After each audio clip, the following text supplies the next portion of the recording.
Hi, ఈరోజు class వచ్చేసి model verbs uses and expressions గురించి తెలుసుకుందాం.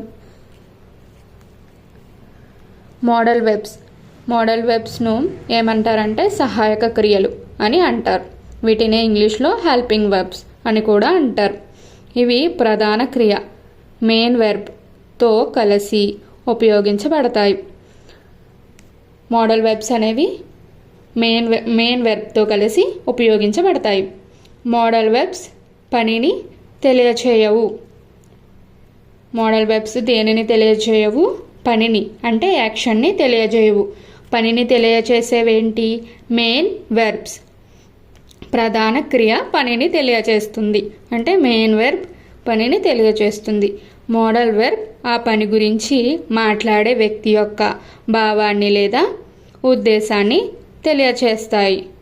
అంటే ఒక వ్యక్తి తన మాటల ద్వారా ability, possibility, permission, obligation, necessity, advice, request, suggestion, probability వంటి భావాలను వ్యక్తపరచడానికి మోడల్ వెర్బ్స్ను ఉపయోగిస్తాడు. నెక్స్ట్ ఇక్కడ చూసినట్టయితే modal verbs are helping verbs that express the speaker's attitude, ability, possibility, permission, obligation, advice, etc.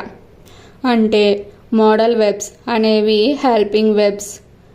ఇవి మాట్లాడే వ్యక్తి యొక్క భావం, యాటిట్యూడ్, సామర్థ్యం, ఎబిలిటీ, అవకాశం, పాసిబిలిటీ, పర్మిషన్, అనుమతి, ఆబ్లిగేషన్, బాధ్యత, తప్పనిసరిగా చేసేవి, సలహా, అడ్వైస్ వంటి భావాలను వ్యక్తపరచడానికి ఉపయోగిస్తాము.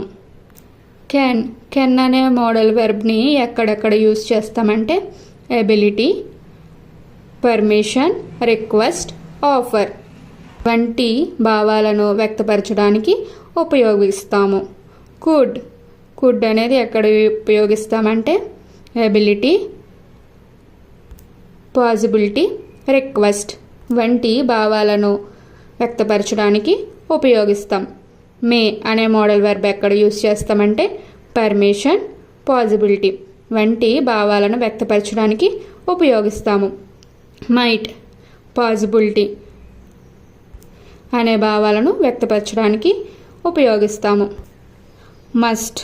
మస్ట్ అనేది ఎక్కడ యూజ్ చేస్తామంటే ఆబ్లిగేషన్, నెసెసిటీ వంటి భావాలను వ్యక్తపరచడానికి ఉపయోగిస్తాము. హ్యావ్ టు కూడా సేమ్, ఆబ్లిగేషన్, నెసెసిటీ వంటి భావాలను వ్యక్తపరచడానికి ఉపయోగిస్తాము.